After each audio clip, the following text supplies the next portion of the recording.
Belize 2025. We begin at the airport at our Houston layover. We get some food, take a quick nap, board the plane, get in our seats. We land in Belize, and this is officially the second country I've ever been to outside of the US. After getting through the airport, it is pretty easy to find a taxi to the Belize City bus station. On the way there, I set up my camera for the first time. I just got it in the mail the night before. We wait at the bus stop for like an hour for the bus to come. While we wait, we decided to walk down the street, seeing some local markets and a few dogs running around. After an hour or so, the bus finally shows up. We board, take our seats, then start a 3-hour-long ride across the country to San Ignacio. This is where the bus drops us off. San Ignacio is pretty small, so it is not hard to find the hostel we are staying at. The hostel turns out to be much nicer than I expected, and the hosts are amazing. They have this huge porch out back, the bathrooms are clean, and they also have washing machines. This is my first time ever staying at a hostel. We end up staying here for 3 days. After checking in, we take showers and get ready to go get dinner. We go to a local spot for dinner. The food is really good, especially after a full day of traveling. Then we hang out and play cards with some cool people we met earlier for the rest of the night.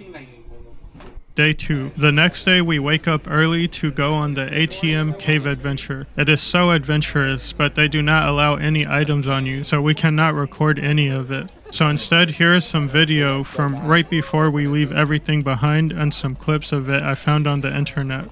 Essentially, the reason we can't film is some people had dropped phones and cameras on artifacts, breaking them, so they just outright banned all the items. To get to the cave, we have to cross a roaring river 3 times and hike through the jungle. Inside the cave is so cool. We have to swim through certain parts and squeeze in through tight spaces. They show us many Mayan artifacts and remains like pots, skulls, and skeletons. It's unfortunate we can't record because one of my highlights of this whole trip happens when swimming out of the cave. Just a pure serene moment. There are wild orchids blooming, sun rays glistening through the trees, crystal clear water, fish swimming around me. It was like being in an enchanted garden. Day 3. This is an exciting day. We go to the Mayan ruins in Guatemala, Tikal National Park. So we are picked up outside of the hostel and driven to the border. Once we arrive to the Guatemala-Belize border, we learn 1,200 students in Guatemala. They go across the border every day for school. We make our way through immigration, get our passport stamps, and this is officially the 3rd country I've ever been to. Now we are officially in Guatemala. We just got the stamps on the passport. We move into a van. The guide goes over some stuff before we depart and start the drive to the ruins. We see this cow on the way there. The drive is a bit long, but we make a quick stop at a gift shop on the way there. The gift shop is actually pretty cool. There is a preserved skeleton, maybe somebody important. There is a bunch of cool wooden trinkets, wooden mask, and they have a huge diorama of the Mayan site at Tikal National Park. As soon as we arrive, we see a bunch of Cody's running around outside of the entrance. They are adorable. It was my first time ever seeing one. We get our wristbands put on and start walking into the site, and almost immediately see some monkeys running around in the trees. This is such a cool experience, as I've never seen wild monkeys before. Then we see this huge ancient tree. We keep going, making our way to the first structure, and our tour guide stops to give us a fun fact. Over here, see? That's the fruit. This tree here. That's the fruit of that tree, where they will bleed it, and actually the wood is also used by the Mayans to do the beams of the temples. So the original wood that was found is from that tree over there, which is called sapodilla. Over there, meaning this one? This one with the cuts on it? The big one, huh? The cut over there. The first structure we come across is this huge stone pyramid. As we keep walking through the site, the surrounding structures are incredible. The ruins of Tikal was once a powerful Maya city in Guatemala with a mysterious decline. There is over 3,000 structures, of which 30% have been excavated so far. As we explore, we see workers all over the ruins working to maintain it, like meticulously digging out plants to preserve the stone structures.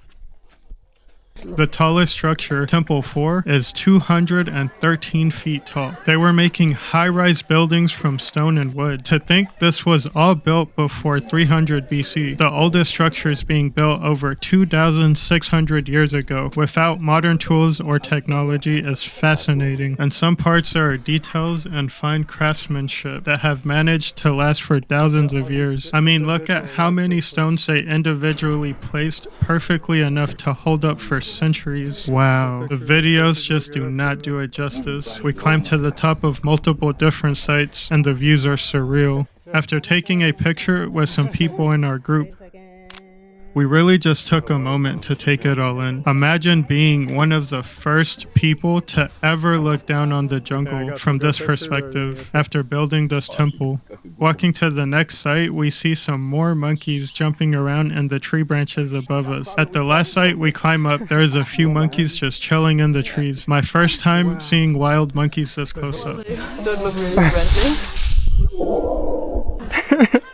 He just did that joke. There are two different types of monkeys in Tikal. I believe these are called spider monkeys. They use their long limbs and tail like a fifth hand to swing gracefully through the canopy. This is the last structure on our way out. On the way back, we stop at a restaurant. It is a nice vibe and absolutely delicious. Just what we need after a long day of exploring the Tikal ruins. We get a couple of beers and devour these plates.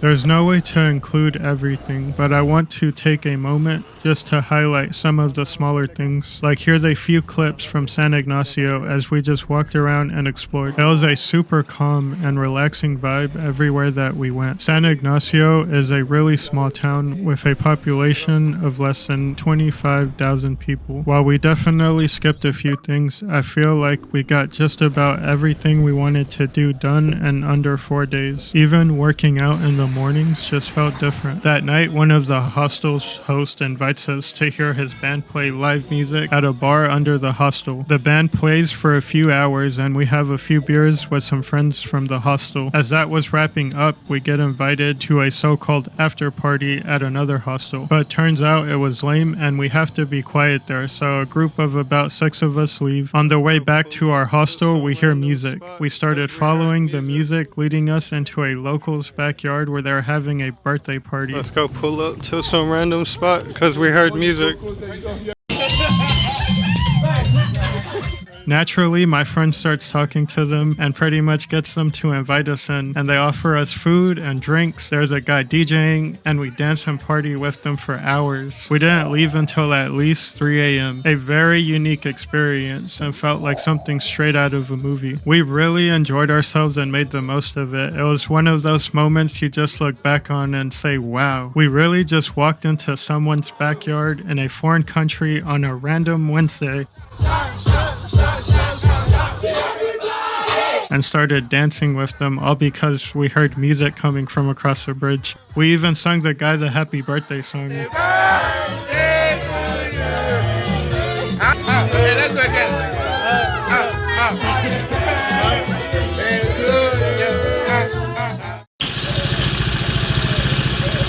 Crazy going, non-stop. Okay. How does that angle look? Is that straight? Be on the motorcycle, let's see some. Alright. Yeah. Right there? Hey, look, man. Yeah! Crazy adventure, man. We Let's ride fucking bike go. in the mountains, you know, we in Belize right now. Habibi, Benaki. Them boys in Belize. Them boys in Belize, man. Yeah. You know, you go crazy. Shit, we better go vroom vroom all the way to the fucking river. Hop in that bitch, do that river water slide they showed us in that video. Probably spent like an hour over there, come back, go to the market, go drop off the bikes, get our bags, and then we're gonna get on the bus and go to Ambergris. We need to get on the bus, go to Belize City, and then from Belize City we're taking a water taxi to Ambergris Caye, and then we gotta find our hostel. So yeah, we got a full day. Still got a full journey. Oh. This was a hectic day. Starts off slow. We check out of the hostel. My friend and I wake up early because we want to see this cool river full of cascades and natural pools that some friends from the hostel showed us they went to. We rent a motorbike and drive like 40 minutes to get there. The way there is actually really fun and one of my first times ever driving a scooter. We would have died. Yeah, we would have died right there. I swear. Oh, you didn't see it? Nope. Some people call them scooters, but that's kind of whack. This is what I think of when I hear scooter. It's a bike with a motorbike. It just makes sense. You got gas in? Yeah. How much do you want? So we'll get some gas real quick. We're getting back on the road.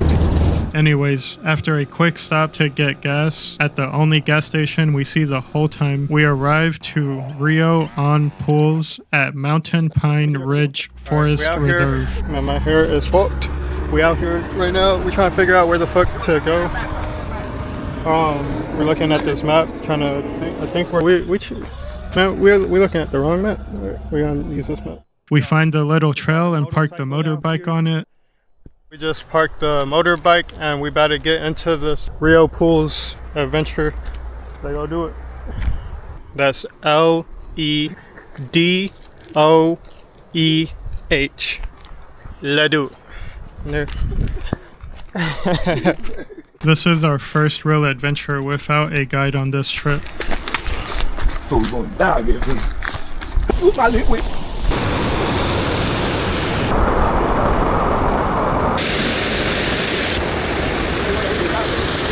We can go that way. That's the only way. It is a beautiful nature scene featuring small cascades, some natural pools and slides. The water is cool and refreshing. We spent the whole morning here just exploring and swimming. Even on vacation, you still have to work out.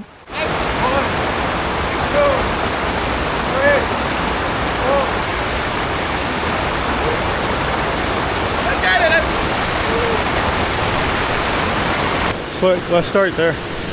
So we're gonna come down all the way down.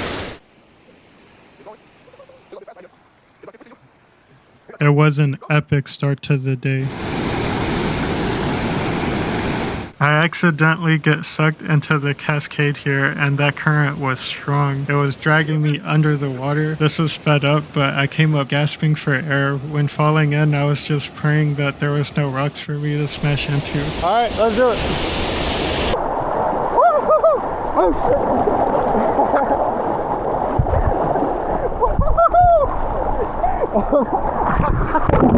I love little moments like this. It really makes me appreciate my life.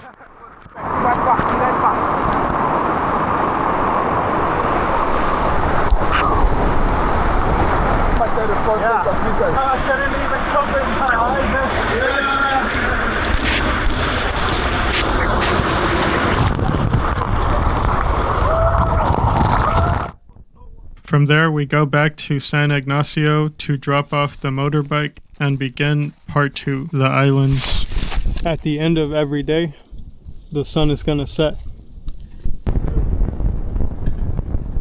And when that sun comes down,